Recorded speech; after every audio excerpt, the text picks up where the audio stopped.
to Half the Tribe Gallery, if you haven't been here before. My name is Melanie Thompson. This is Kim over here, who's one of our managers.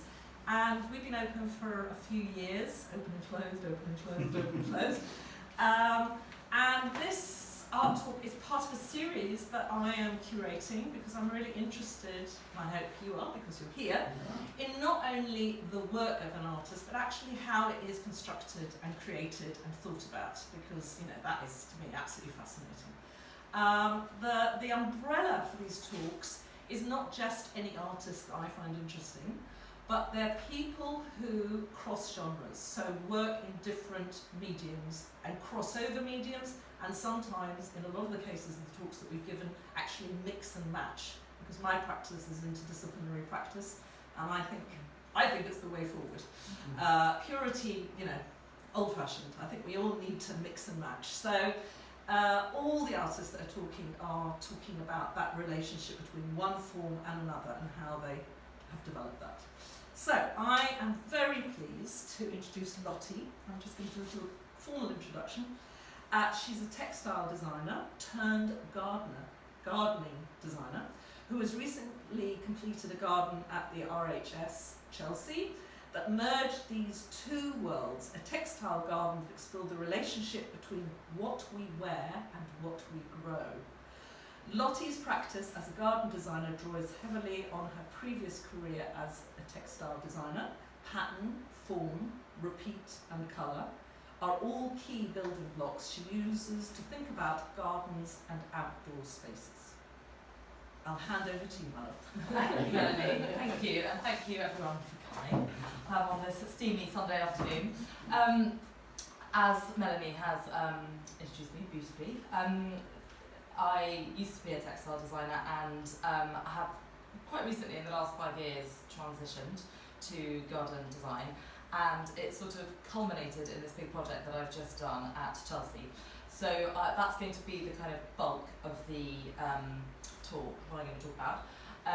But I'm going to go back in time a little bit to where it all started, which was Vietnam. So in my 20s, this isn't just going to sound like a biography. Anyway, we'll go. In my 20s, we moved to Vietnam. I was working as a textile designer. We actually moved for my husband's job, but thought we were going to go for 18 months, ended up there for 6 years because completely fell in love with the place and was just surrounded by this whole new backdrop, all the colour, all the flavours, all the shapes, and fell completely madly in love with it. And it was quite a kind of lesson in understanding yourself when you live abroad. I don't know if you guys have lived abroad, but you really begin to realise what makes you British or you, because the strange things that you miss from being at home. And one of the things that we really missed was seasons and the outdoors. We were living in a big Southeast Asian city, Saigon, which for Southeast Asia is actually quite a green city, but it was still polluted and high-rise and dense. And so we spent a lot of time at weekends and things going off and exploring the rest of the country, and we had all this incredible stuff on our doorstep. It was mad not to. And as I said, I was working as a textile designer. I was doing mostly print at this stage, so designing prints for fashion and homewares locally and around the world. I had a little textile business myself, and I did printed homewares for the kind of regional market, which was great fun. And increasingly, I was seeing that all of this amazing tropical fauna was coming into my designs, and there were banana prints and these crazy shapes and amazing colours appearing everywhere. One of the places that we used to go was this beautiful region in the north called Sapa, and the reason that I got quite obsessed with it is because it's home to an ethnic minority called the Hmong, which are these two ladies here, and they produce the most exquisite textiles, one of which I've got here, which I will, maybe I'll pass around, you can have a look at. So we used to go up here at weekends and go trekking, and you'd stay with local families and walk for days and not see another person. It was absolutely magical. And then you stay in a local homestead, and they would be making these types of textiles. And on one trip, the lady that was had been our guide the whole week. She was showing me around her garden, and alongside all her veggies that she was growing the plants to make her textiles. And I suddenly just had this, it was so obvious, but it hadn't been put so starkly before, that she was growing indigo and hemp, which she was then going to turn into that. And she had such an intimate relationship with the clothes that she was making, that how they were made, where they came from, the provenance, the full story. And I just thought, my God, this is such a different world from where we are with Primark and fast fashion and all the hideousness in the West. And also so inspiring that out of such humble 2 ingredients they make such intricate, beautiful textiles.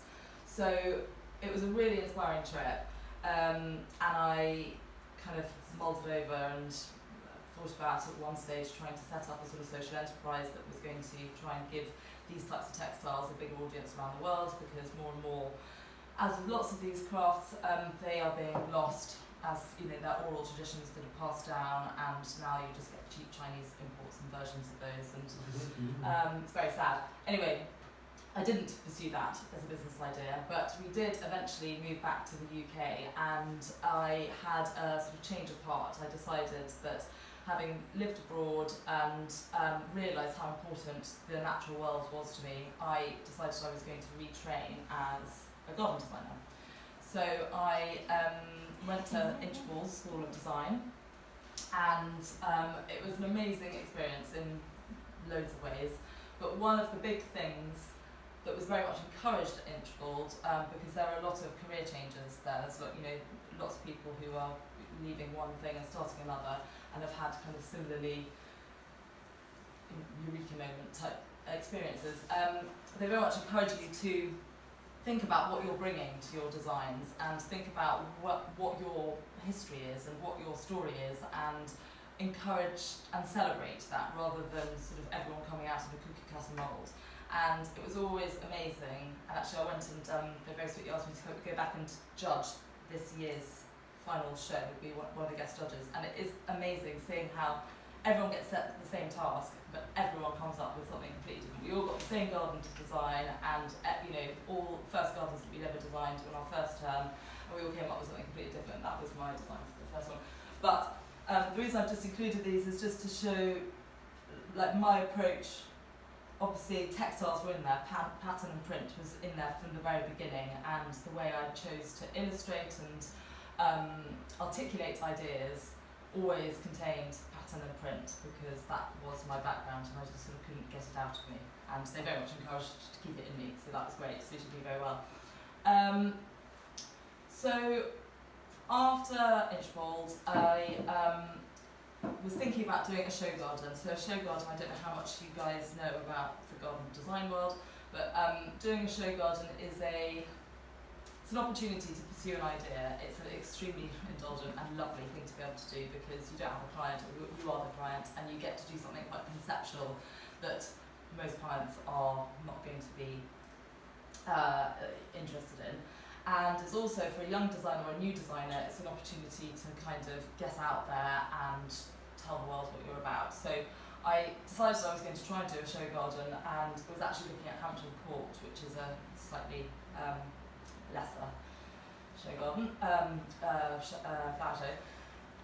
Anyway, long story short, managed to find a programme that was looking for young designers to do Chelsea, and that you had to come up with an idea and present with an idea and a charity that would be sit alongside your idea. So I had this idea from my years in Vietnam, the relationship between clothes and plants, and I thought it was a really rich subject. It hadn't really been talked about at Chelsea. It was obviously something that felt very personal to me, and it was just such a lovely kind of segue. I felt like this was like a really lovely way of leaving one career and starting another by combining these two subjects in a garden.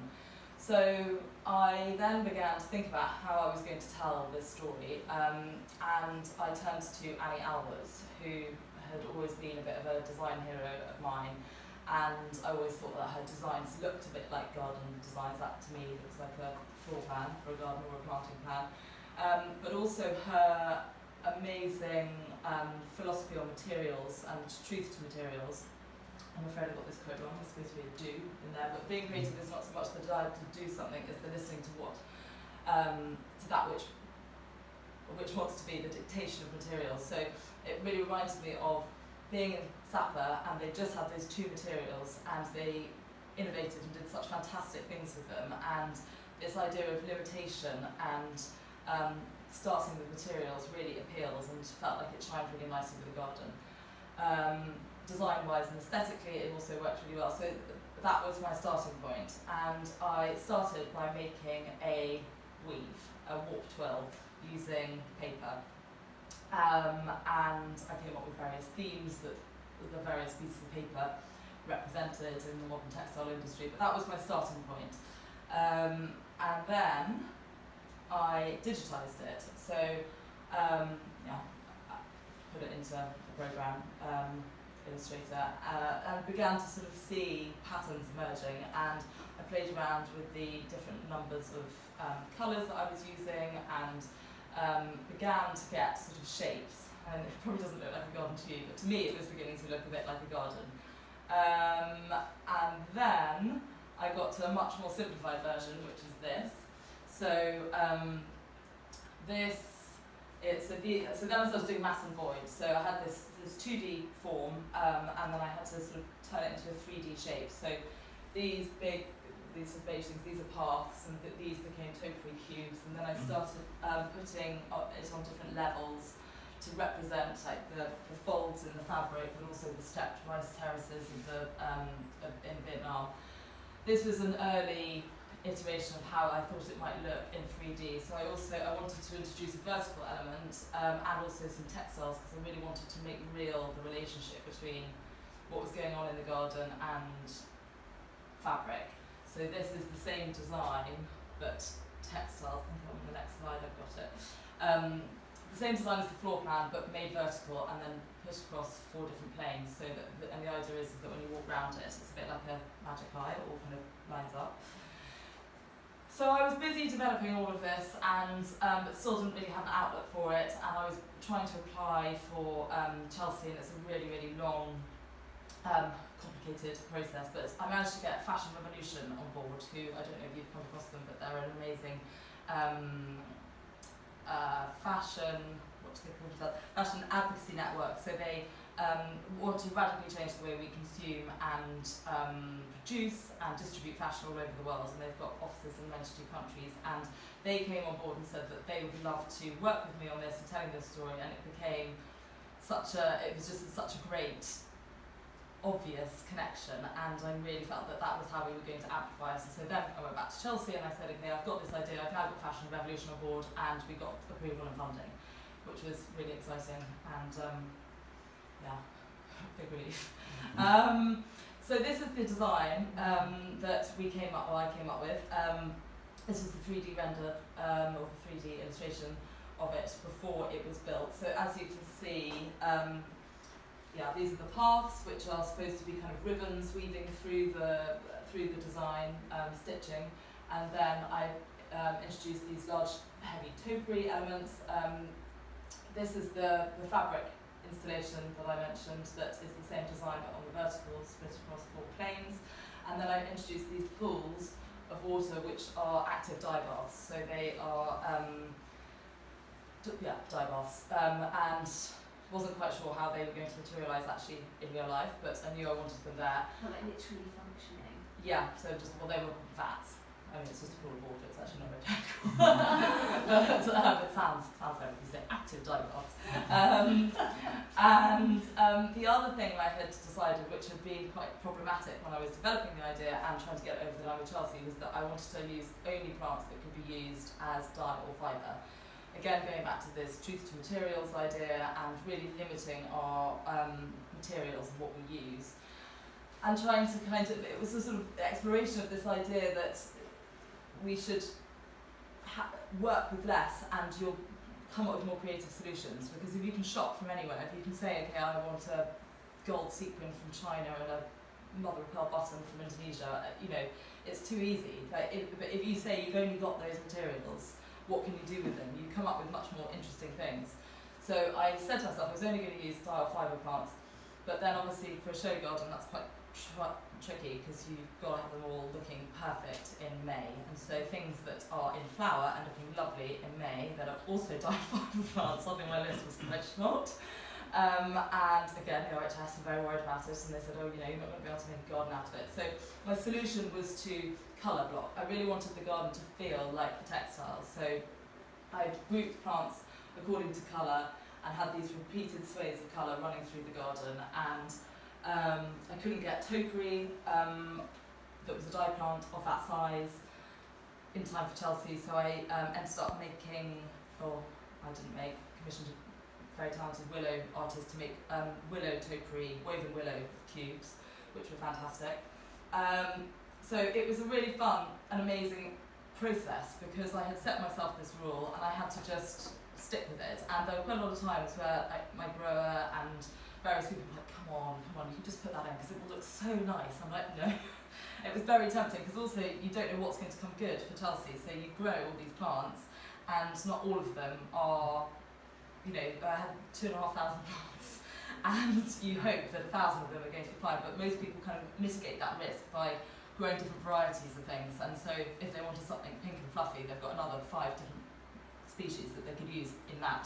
But I couldn't. I had to have some Centranthus because that was a dye plant. So yeah, it was quite stressful. So here's some of my planting ideas. This is me grouping them into blocks of colour to try and create this impact and this idea that I've got that it was a textile. So there'll be quite a lot of familiar ones in there. Nettle was a key plant for me. This is flax, which is what's used to make linen. I'm sure you all know. Fennel, alliums. This is madder, which is actually the roots that are used to make lovely red dye. And then it's the jigsaw puzzle of trying to fit it all in, because the added complication is not only has it got to look lovely, it's also got to be plausible. So in terms of judging, you couldn't put nettle next to fennel because they would never go together in the wild or naturally. You know, they have very different soil requirements and moisture levels, and so it's just a really big jigsaw puzzle of kind of fitting them in by colour but also by plausibility. And yeah, lots of pieces of tracing paper later. So another really big collaborative element of the garden was these fabric panels that were all I wanted them all to be dyed using plants growing in the garden to, as I say, really make this link between plants and textiles very real for people. I really wanted people to be like, oh my goodness, I hadn't, you know, like I had in Vietnam, just to really see that link. So I started working with this amazing woman called Kate Turnbull, who's the head of textiles at Headington School, who is a natural dye enthusiast, pro, and so spent lots of lovely afternoons in her studio cooking up colour palettes to choose a colour palette for the panels, the backdrop. And so this was the design, and it was vast. It was 6 metres by 3, and yeah, so these were all separate panels that were dyed and then they're threaded onto wires. So all the pinks on one, all the yellows on another, blah blah blah blah blah, to create this effect. So that, and again, so when you stand in front of it, you get the whole design. But as you walk around it, it's supposed to be a bit like a, you know, walk and weft, a bit like being in the loo. And technically, from a build side, also very challenging when, you know, trying to get the tension right across the wires. It was an 8-metre span, and we have these big 6-metre high poles, and every time you tension them, they would come in a bit, and everything would look a bit squiff, and it was very difficult. And we weren't allowed to, where we were in Chelsea, we weren't allowed to dig into the ground, we weren't allowed to excavate at all, so everything had to be built out of the ground, so there was quite a lot of, had to use ballast and various different ways to engineer it so that they stood up. I've got a video, I think it's now, yes, that's my reminder, it's video time. This is a little video of the build at Chelsea. You might need to move back to the Yeah. 1 second. Okie dokie.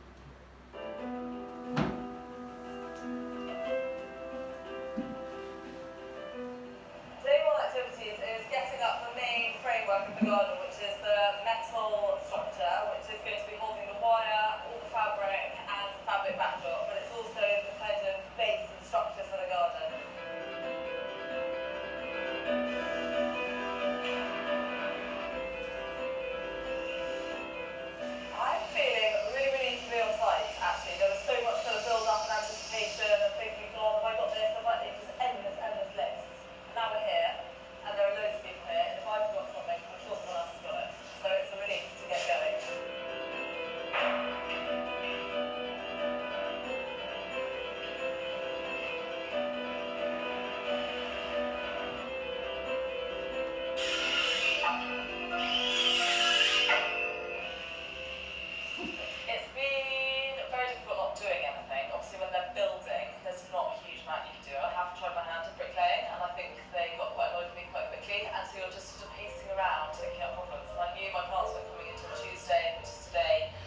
We will have questions and answers afterwards. So just keep them in your head. Okay, you should be good to Okay. go. So the finished garden, which you saw in the video, and oh my god, it was a relief to see it finished. And it was fantastic. We had the most amazing week up there, or I was there for a month, but the show week. And it did really capture people's imagination. It did everything that we hoped it would do. You know, lots of people came and said, "Oh my god, I can't believe it. Is that actually facts?" And you know, it started conversations and really did make that connection between plants and clothes, which is what the goal of it all was. And we were really lucky. We got absolutely incredible press. And I haven't just included this just to show off about how much press we got, but it's to say that collaboration is key to this, because we were working across various disciplines. We had interest from the fashion press, from the environmental press, from the gardening press, mainstream press, and if you've got a message that you're trying to tell, a story that you're trying to tell, I just think collaboration offers so much in terms of helping you reach new audiences, because you know, gardens aren't very often in vogue, but because it was this message, and with Fashion Revolution, suddenly, you know, it was a story that they wanted to tell. So it was fantastic on that level. So now, this is just, thinking about how that experience has changed how I practice now, and how I want to approach things going forward. I mean, it was only just this year, that this May, that I did Chelsea, so it's all still quite fresh. But I feel that this idea of constraint will always now be something that I try and work with. You know, I always have, without really realising it's something that I encourage. But I mean, you get it in very simple ways, like your client doesn't like a specific colour, or you know, you've only got a certain amount of time or budget. But actively choosing constraint, I think, is a really great way of pushing yourself and creating more creative outcomes. Materials first, such a useful lesson, and I think it's just a sort of no-brainer on the sustainability front. Like, work with what you've got rather than shipping from anywhere. I mean, and that goes for everything.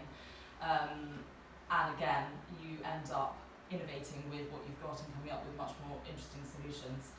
And collaborate, and you know, it was such an amazing project in that respect, in that it was these two disciplines that I was working across, but also working with people in different disciplines. So there was Kate, who was the natural dye specialist, and Carrie, who was the founder of Fashion Revolution, and me. And between us, we all brought something different to the table, and you know, it was the classic greater than the sum of its parts, but it wouldn't have been what it was if it hadn't been for those two. And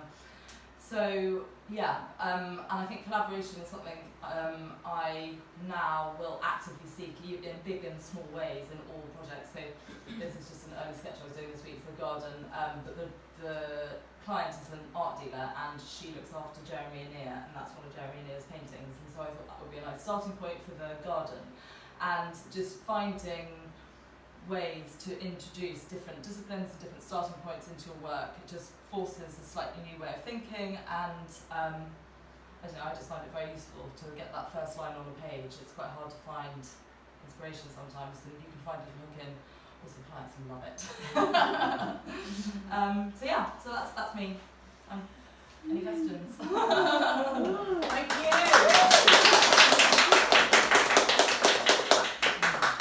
Yeah, now is the time to So many. Yeah. I was making notes. So I'm actually a textile designer too. So I was like, you are in my head right now. The garden was just absolutely beautiful. I loved the whole idea of limitations. I thought the willow box. Cubes. Yeah, and I was just like, oh, you wouldn't have had that if you didn't set your limits. And it was like, that was like innovative and amazing. I guess my question is, like, for me, print and textiles sometimes is quite like fast moving. And it's like you get it done really quickly and you move on really quickly. And I find that really suits me as a way of working. And it must have done for you at some point too. But this is like a long project, right? And so I'm like really interested to hear your thoughts on like how did you feel, oh, I've always wanted to work like this, or was it a challenge? And yeah, like, what made you make that decision? Like, was that part of what?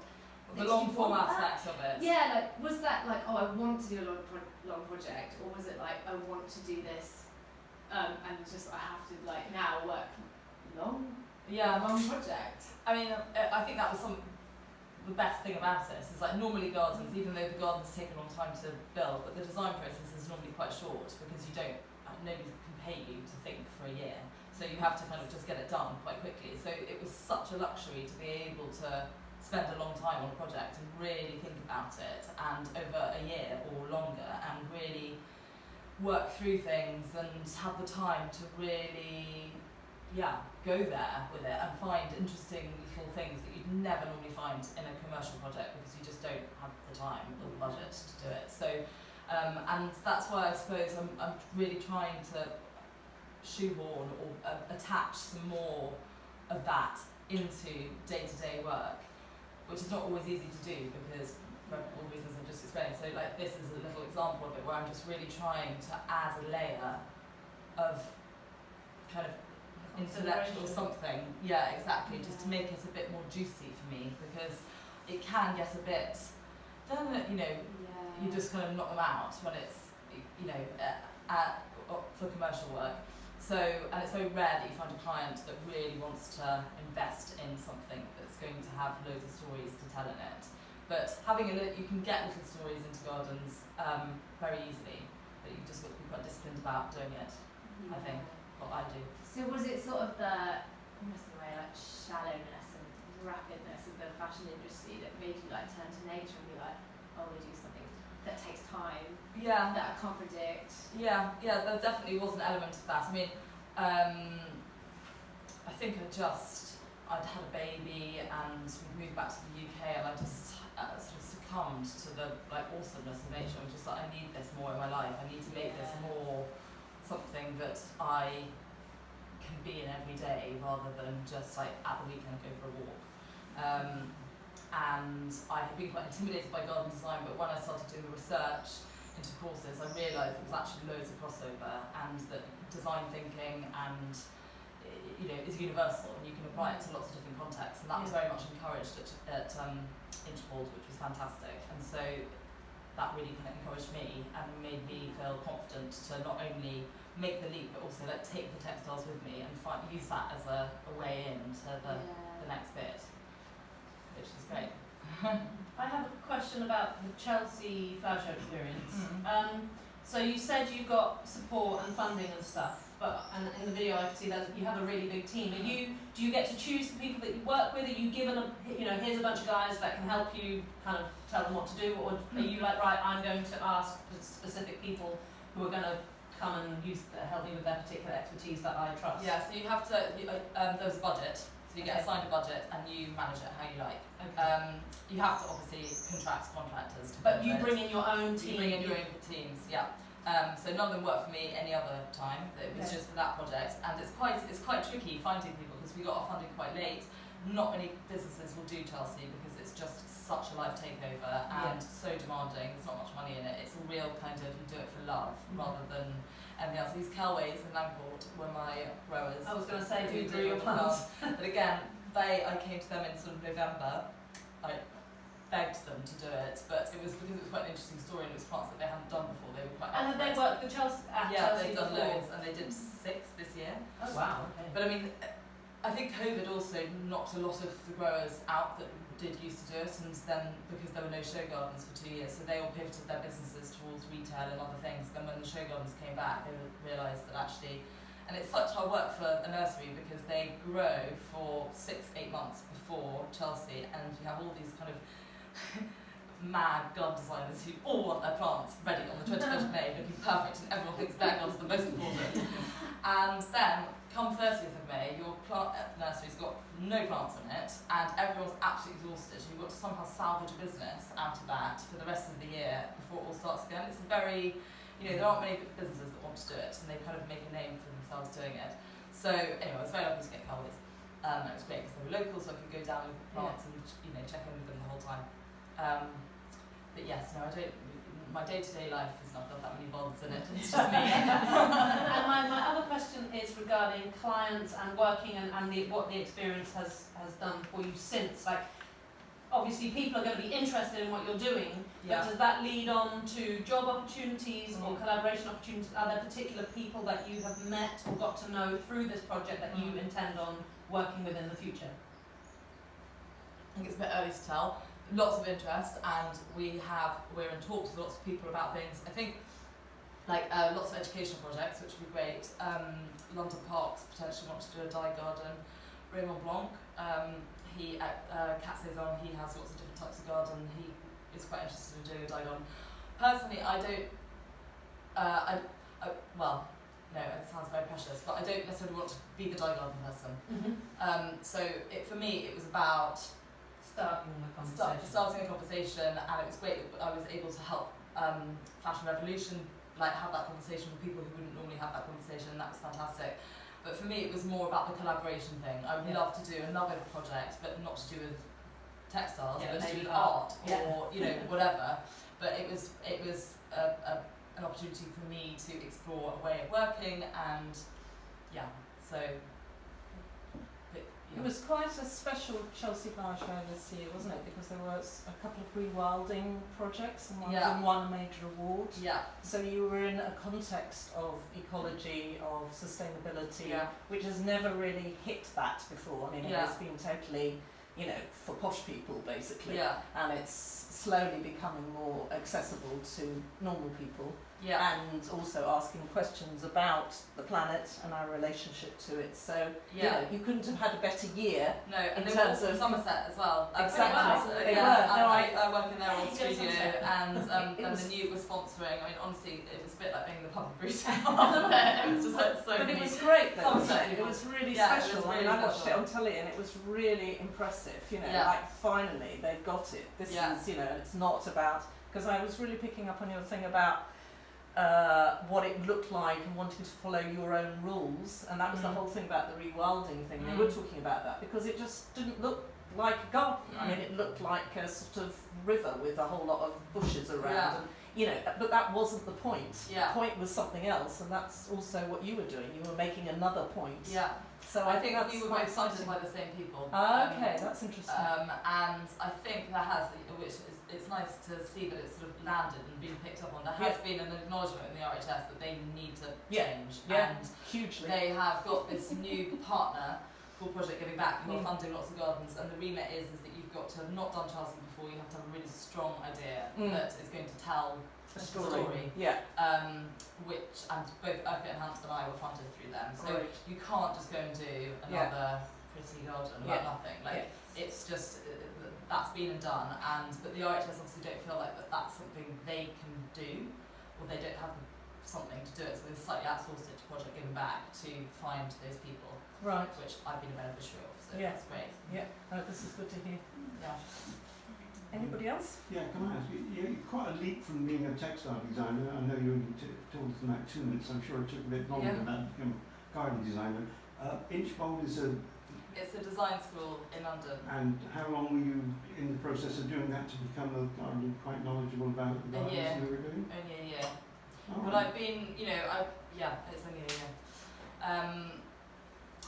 But I had always, had gardens, been interested in gardens, and as I said, I mean, I'm very much at the start of my gardening career. I'm not suggesting for a second that I'm further along, but in terms of design, not the horticulture side, which is just so vast and takes a lifetime to learn. I had worked in design for a long time, and there is a universal language. Transition from one discipline to the other. I mean, not perfect at all, and there's lots more to learn, but there is a sort of universal design language that you can, form and mass and balance, and that you can apply to different things. So I guess that made it a bit easier. I was just interested, you said about you, after Chelsea, you took the project to college. Yes. Do you just sort of transport like the whole thing? Yeah, so you spend a year designing it, and you spend a month building it, and then in 3 days, the whole thing comes down and gets bundled into the back of a lorry. And that's the other thing about my funding, is that it was contingent on it having a really good afterlife. Because that's the other thing that has been Legacy. terrible at Chelsea, is that a lot goes into landfill. So it went to Kate, the natural dye lady. She's the head of textiles at a school in Oxford, and so it's gone there as a dye garden. Permanent fixture? Permanent fixture. Wow. I mean, I redesigned it with an Ayala's, funnily enough, layout. It's without so much, it hasn't got levels. And the bricks are just, it's just all on one level apart. But yeah, so it's all there, That's amazing. which is great. Yeah. Like guys, when they were living at the van, we were like, are we really taking these nettles? I was like, yep, they're all going. Like piling nettles into the back of a van.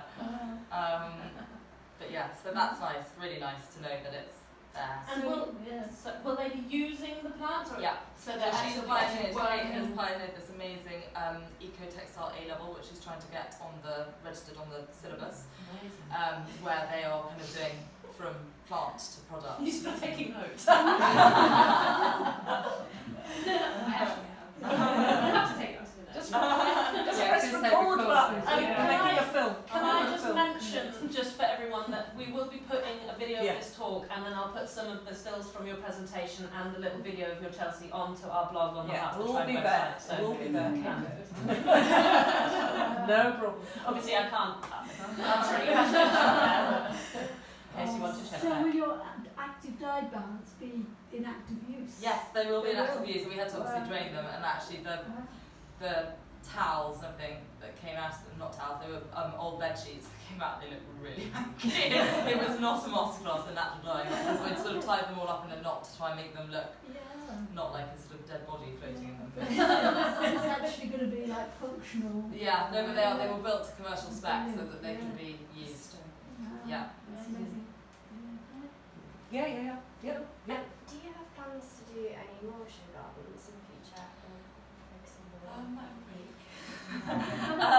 I would love to do another one, but I think you really need to have something that you really want to, it takes a colossal amount of energy, and it is a complete life takeover to see my kids for a month, and I don't think I could scrounge any more childcare for about 5 years. So I definitely would. It's an amazing thing to be able to be your own client and work at that level, but yeah, I'm going to have a few years off. I'll wait for a really cool story or something that comes along that I really feel I want to do, but it's quite a buzz. Will you try and tell the ladies that inspired I know. is there a way of kind of explaining fully what it's led to? Yeah, I actually am still in touch with a couple of those women through various things, because anyway, so I haven't told them, that's a good point. Maybe I should try, and I don't know if it will translate. Yeah, I was thinking that, but it would be Yeah. wonderful, if there was a way to say, Yeah. like, look what meeting you actually led did. to. Yeah. And, it really, and it's so lovely as well, because so often those meetings can lead to sort of copies of work, and not there being a bit of sort of moral questioning, but the fact that it translates into something, it just inspired something different. wonderful and Yeah. celebrated what they do, really. It's just such a lovely story. It's also just so nice thinking that all those experiences that we've all had, you just don't know when they're going to come out and be expressed in a way. They're all in there, and it's all there for It is amazing. revisiting at some stage. Yeah. Oh, that's so That's the inspiring. message, just travel. Let's travel. Do Even that see travel. stuff. Yeah, exactly. Yeah. Okay, so do just I wanted to ask about some of the colours you used. I've grown dye plants and Yeah. I dye my spun wool. Lovely. And it's the pink colour you used. Did you say it was madder and hibiscus? Hibiscus, And yeah. which part of the hibiscus? The flowers. The flower. Yeah, I actually bought that as an extract because I needed such hibiscus in the garden as Ah, well. okay. But just by chance, I didn't Yeah. know it was a dye. Yeah, so that was, I used extract for that because I needed such intense colour, and I also didn't want to have plant material floating around Because in the it. madder, the colours I got from madder are mostly brick red, which are lovely. Yeah. But nothing But like you know, that you can lovely modify supple. them with citric acid and soda ash. I'm which still will- experimenting with most things. Yeah, I've got some baths of iron and copper, Yeah. which give completely completely different change the colours. colours, And yeah. then- And I get through pH, they pimpers like they're but it's just, I mean, it's a hobby. Yeah. And so the growing on it is quite, obviously I've got Raja, but I can't use it because it needs to be in the ground for at least 3 years. 3 to 5 Yeah. years, isn't it, Yeah. before it's any use. But the ladies at the Abbey on the dye garden there, they consider madder to be an invasive nuisance. Oh, really? So, yeah. So, yeah. So I'm there with my Tesco bag and my trowel. Great. There for the shop, obviously. Yeah. But yeah, so it's just a case of fiddling around. I think it's just fiddling around. I mean, when I worked with Kate at her studio, we just had dye baths and then various different modifying baths, and we just sort of dip them. But also, I mean, there's quite a what's the word, like conservative small C dye community who I was very sensitive about not upsetting. And I did try and engage them quite a lot of it, but they were very a lot of it was like, oh, the only dye plants that you can use are woad, madder and weld, and everything else is fugitive or not a proper dye plant, and all the rest of it. And I've had some really good results. Fugitive means it's not properly colour fast or light fast, so after washing a number of times it would wash out. But there seems to be this massive resurgence in natural dye, and loads of people are interested, and I found online just sort of these amazing forums and worlds of people that were completely obsessed by it and literally just chucking anything in the pot and seeing what happens. And Kate is very much of that school, and we were deadheading tulips, which were black parrot, like dark tulips, and put them in, and this amazing emerald green came out. I mean, just like the most extraordinary colours that you don't know are hiding in all these things. And as long as you mordant the fabric first, which means, but fix the fabric so that the colour doesn't leave, you can actually use pretty much anything. And then suddenly it's just like a whole world of colour opens up, and you can, really experiment. But even if it did fade, if you're using natural materials, that's like, it's all going back to the earth anyway. Yeah. And do you really want a synthetic dye, whereas like you pull it out the ground, I don't know, look at my shirt, God. Well, it's actually not polyester. But I mean, even the idea of that, that it has an end life, and will give you the colour go cycle, back, quite nice. And they found madder in Tutankhamun's cave. Like the colour, And the tapestries, the medieval tapestries, where there's so much blue on them, because the weld to make green is faded out, but the woad, which I had so much last year, I didn't know what, I made crystals with it. Oh really? It's such a beautiful plant as well. I love it. Okay, so you don't have to stop talking to each other, but we're going to make it less formal.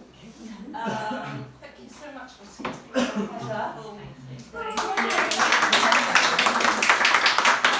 just like to say, because it's really important that people come and support these talks, otherwise they can't continue.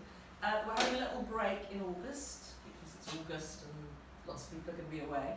But the next one is going to be on September the 15th. It's not at a weekend because the people who are going to come and talk are incredibly busy. It's on a Thursday in the evening at 7:30 to 9. But this is all on our website. It's just letting you know in advance.